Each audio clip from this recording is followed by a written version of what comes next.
High command ಭೇಟಿಗೆ ಮುಂದಾದ ದಲಿತ ಸಚಿವರು ಫೆಬ್ರವರಿ 10ನೇ ತಾರೀಕಿನೊಳಗೆ ದೆಹಲಿಗೆ ತೆರಳುವುದಕ್ಕೆ ನಿರ್ಧಾರವನ್ನ ಕೈಗೊಂಡಿದ್ದಾರಂತೆ. ದೆಹಲಿಯಲ್ಲಿ ವರಿಷ್ಠರನ್ನ ಭೇಟಿ ಮಾಡಿ ಚರ್ಚೆ ಮಾಡಬೇಕು ಅನ್ನುವಂತ ಕಾರಣಕ್ಕೆ ಈ ಹಿಂದೆ ಕೂಡ ಡಿನ್ನರ್ ಮೀಟಿಂಗ್ಗೆ ಅಂತ ಸೇರಬೇಕಿತ್ತು, ಆದ್ರೆ ಆ ಸಭೆ ಮುಂದೂಡಿಕೆ ಆಯಿತು.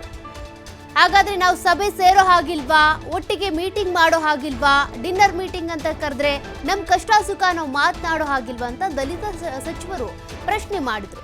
ರಾಜ್ಯ ಕಾಂಗ್ರೆಸ್ನ ಆಂತರಿಕ ಬೆಳವಣಿಗೆಗಳು, ಸಿಎಂ ಕುರ್ಚಿ, ಕೆಪಿಸಿಸಿ ಅಧ್ಯಕ್ಷರ ಬದಲಾವಣೆ ಕುರಿತು ಚರ್ಚೆ ಮಾಡುವಂತ ಸಾಧ್ಯತೆ ಇದೆ. ಹೈಕಮಾಂಡ್ ಭೇಟಿಯಾದಂತ ಸಂದರ್ಭದಲ್ಲಿ ಅಧ್ಯಕ್ಷರ ಬದಲಾವಣೆ ಯಾವ ಕಾರಣಕ್ಕೆ ಎಂಬಂತೆ ಅದಕ್ಕೆ ವಿವರಣೆ ಕೂಡ ಸೂಕ್ತವಾದಂತೆ ಕೊಡಬೇಕಲ್ಲ. ಅಂದ್ರೆ ಈಗಾಗಲೇ ಪೂರ್ಣ ಪ್ರಮಾಣದ ಅಧ್ಯಕ್ಷರು ಬೇಕು ಅನ್ನೋಂಥ ಒತ್ತಾಯ ಇದೆ. ಯಾಕೆಂದ್ರೆ ಈಗ ಡಿಸಿಎಂ ಡಿ ಕೆ ಶಿವಕುಮಾರ್ ಏನಿದ್ದಾರೆ, ಅವರು ಉಪಮುಖ್ಯಮಂತ್ರಿ, ಬೆಂಗಳೂರು ಜಿಲ್ಲಾ ಉಸ್ತುವಾರಿ, ಮತ್ತೊಂದು ಕಡೆ ಕೆಪಿಸಿಸಿ ಅಧ್ಯಕ್ಷ. ಬಟ್ ಒಂದೇ ಹುದ್ದೆಯನ್ನ ಒಬ್ರು ಅನುಭವಿಸಬೇಕು, ಒಬ್ಬರಿಗೆ 3-4 ಹುದ್ದೆಗಳನ್ನ ಕೊಡಬಾರ್ದು ಅನ್ನೋದು ಕಾಂಗ್ರೆಸ್ ವಲಯದಲ್ಲಿ ಆಗ್ತಾ ಇರುವಂತ ಚರ್ಚೆ. ಇವೆಲ್ಲ ಕಾರಣಗಳನ್ನ ಈಗಾಗಲೇ ಹಿರಿಯರು, ಅದರಲ್ಲೂ ಕೂಡ ದಲಿತ ಸಚಿವರು ಪಟ್ಟಿ ಮಾಡ್ಕೊಂಡು ಇಟ್ಕೊಂಡಿದ್ದಾರೆ. ಸ್ಥಳೀಯ ಸಂಸ್ಥೆಗಳನ್ನ ಉದಾಹರಣೆ ಕೊಟ್ಟು ವಿವರಣೆ ಕೊಡುವುದಕ್ಕೆ ಕೂಡ ಮುಂದಾಗ್ತಾ ಇದ್ದಾರೆ. ಅಂದ್ರೆ ಪೂರ್ಣ ಪ್ರಮಾಣದ ಕೆಪಿಸಿಸಿ ಅಧ್ಯಕ್ಷ ಇದ್ರೆ ಎಲ್ಲದಕ್ಕೂ ಅನುಕೂಲ ಆಗುತ್ತೆ, ಯಾವುದೇ ಸಮಸ್ಯೆ ಇದ್ರು, ಪಕ್ಷ ಸಂಘಟನೆ ಇದ್ರೂ ಸರಿಯಾಗುತ್ತೆ. ಬಟ್ ಈಗ ಎಲ್ಲ ಹೊಣೆಗಳನ್ನು ಕೂಡ ಡಿಸಿಎಂ ಡಿ ಕೆ ಶಿವಕುಮಾರ್ ಅವರ ಮೇಲೆ ಹೊರಿಸೋದು ಬೇಡ ಅಂತ, ಜೊತೆಗೆ ದಲಿತ ಸಿಎಂ ದಾಳವನ್ನ ಕೂಡ ಉರುಳಿಸಬೇಕು ಅಂತ ಸಚಿವರು ಸಜ್ಜಾಗಿದ್ದಾರೆ. ಯಾಕೆಂದ್ರೆ ಈಗಾಗಲೇ ಪರಮೇಶ್ವರ್ ಅವರ ಹೆಸರು ಕೇಳಿ ಬರ್ತಾ ಇತ್ತು, ಸತೀಶ್ ಜಾರಕಿಹೊಳಿ ಅವರ ಹೆಸರು ಕೇಳಿ ಬರ್ತಾ ಇತ್ತು. ಅಂದ್ರೆ ದಲಿತ ಸಿಎಂ ಆಗಬೇಕು ಇವರು ಅನ್ನುವಂಥ ಕಾರಣಕ್ಕೆ ಒಂದಷ್ಟು ಪೋಸ್ಟರ್ ಅಭಿಯಾನಗಳು ಕೂಡ ಹಿಂದೆ ಆದ್ವು, ಅದನ್ನು ಕೂಡ ನೀವು ಗಮನಿಸಿದ್ದೀರಾ. ಒಂದು ಕೆಪಿಸಿಸಿ ಅಧ್ಯಕ್ಷರ ಬದಲಾವಣೆ, ಮತ್ತೊಂದು ಸಿಎಂ ಬದಲಾವಣೆ ಕೂಗು. ಅಂದ್ರೆ ಪವರ್ ಶೇರಿಂಗ್ ವಿಚಾರಕ್ಕೆ ಬಂದಂತ ಸಂದರ್ಭದಲ್ಲಿ ಸಿಎಂ ಸಿದ್ದರಾಮಯ್ಯನವರು 2.5 ವರ್ಷ ಆದ್ಮೇಲೆ ಕುರ್ಚಿ ಬಿಟ್ಕೊಡ್ಬೇಕು ಅನ್ನುವಂಥದ್ದು ಒಂದಿದೆ. ಬಟ್ ಅದು ಒಪ್ಪಂದ ಆಗಿದೆಯೋ ಇಲ್ವೋ ಅದೆಲ್ಲ ಕೂಡ ಡಿಸಿಎಂ ಡಿ ಕೆ ಶಿವಕುಮಾರ್ಗೆ ಮತ್ತೆ ಸಿಎಂ ಸಿದ್ದರಾಮಯ್ಯನವ್ರಿಗೆ ಗೊತ್ತಿರಬೇಕು. ಅನೇಕರು ಕೆಲವೊಂದು ಟೈಮ್ ಹೇಳಿಕೆ ಕೊಡ್ತಾರೆ, ಹೈಕಮಾಂಡ್ ಹೇಳಿದ ತಕ್ಷಣ ಬಾಯಿ ಮುಚ್ಕೊಂಡು ಸುಮ್ಮನೆ ಆಗ್ತಾರೆ.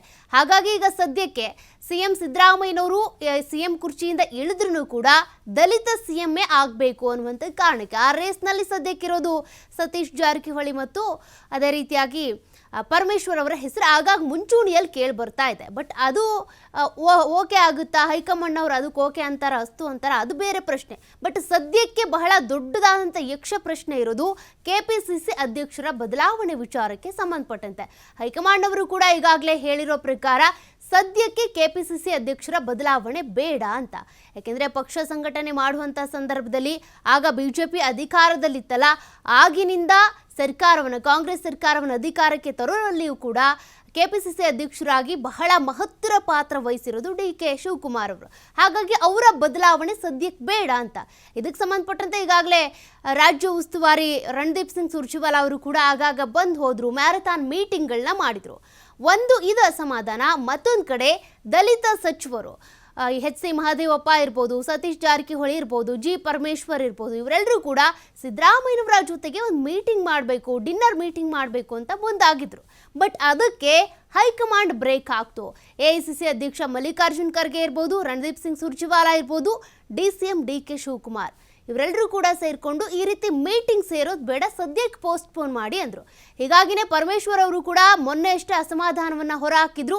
ಇವೆಲ್ಲವನ್ನ ಕೂಡ ನಾವು ಊಟಕ್ಕೆ ಸೇರೋದು ನೋಡ್ತಾರೆ, ಸಭೆ ಸೇರೋದು ನೋಡ್ತಾರೆ, ಕೆಪಿಸಿಸಿ ಅಧ್ಯಕ್ಷರ ಬದಲಾವಣೆ ಮಾಡಬೇಕೋ ಬೇಡವೋ ಅನ್ನೋದು ಹೈಕಮಾಂಡ್ ಗೊತ್ತಿಲ್ವಾ ಅಂತ ಕೂಡ ಪ್ರಶ್ನೆ ಮಾಡಿದ್ರು. ಹೀಗಾಗಿ ದಲಿತ ಸಚಿವರಿಗೆ ಒಂದಷ್ಟು ಅಸಮಾಧಾನ ಇದೆ. ನಾವು ಊಟಕ್ಕೆ ಅಂತ ಸೇರುವಂಥ ಮೀಟಿಂಗ್ನು ಕೂಡ ರದ್ದು ಮಾಡಿದ್ರು ಅಂತ.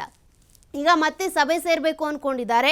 ಮತ್ತೊಂದು ಕಡೆ ದೆಹಲಿ ನಾಯಕರನ್ನ ಭೇಟಿ ಆಗಬೇಕು ಅಂತ ನೀವು ಸ್ಪಷ್ಟನೆ ಕೊಟ್ಬಿಡಿ. ಕೆಪಿಸಿಸಿ ಅಧ್ಯಕ್ಷರ ಬದಲಾವಣೆ ಆಗುತ್ತೋ ಇಲ್ವೋ, ಅದೇ ರೀತಿಯಾಗಿ ಸಿಎಂ ಬದಲಾವಣೆ ಆಗುತ್ತೋ ಇಲ್ವೋ, ನಾವು ಈ ರೀತಿಯಾಗಿ ದಲಿತ ಸಚಿವರು ಮೀಟಿಂಗ್ ಸೇರೋದ್ರಲ್ಲಿ ತಪ್ಪೇನಿದೆ, ಯಾಕೆ ನೀವು ಬ್ರೇಕ್ ಹಾಕಿದ್ರಿ, ಇದೆಲ್ಲದಕ್ಕೂ ಸಂಬಂಧಪಟ್ಟಂತೆ ಒಂದಷ್ಟು ಚರ್ಚೆ ಆಗಲಿವೆ. ಹಾಗಾದರೆ ಕೆಪಿಸಿಸಿ ಅಧ್ಯಕ್ಷರ ಬದಲಾವಣೆ ಯಾತಕ್ಕಾಗಬೇಕು, ಯಾರನ್ನು ಮಾಡಬೇಕು, ಅದಕ್ಕೆ ಸಂಬಂಧಪಟ್ಟಂತೆ ಕೂಡ ಸೂಕ್ತ ಕಾರಣಗಳನ್ನ, ವಿವರಣೆಗಳನ್ನ ಕೊಡೋದಕ್ಕೆ ಅಂತ ಈಗ ದಲಿತ ಸಚಿವರು ಮುಂದಾಗ್ತಾ ಇದ್ದಾರೆ. ಸಾಕಷ್ಟು ಸಂಚಲನಕ್ಕೆ ಕಾರಣ ಆಗ್ತಾ ಇರುವಂತ ಬೆಳವಣಿಗೆಗಳಿವು.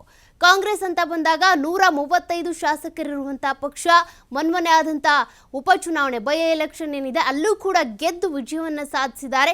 ಹೀಗಿದ್ರೂ ಕೂಡ ಈ ಒಳ ಜಗಳಗಳೇನಿದಾವೆ ಸಾಕಷ್ಟು ಆಂತರಿಕ ಕಲಹಗಳು, ಜಗಳ ಮತ್ತೆ ಒಂದಷ್ಟು ಭಿನ್ನಾಭಿಪ್ರಾಯಗಳಿಗೂ ಕೂಡ ಕಾರಣ ಆಗ್ತಾ ಇದೆ. ಸದ್ಯಕ್ಕೆ ಎಲ್ಲ ಬೆಳವಣಿಗೆಗಳಿಗೆ ಹೈಕಮಾಂಡ್ ಹೇಗೆ ಬ್ರೇಕ್ ಹಾಕುತ್ತೆ ಅದೇ ಈಗ ಕುತೂಹಲ.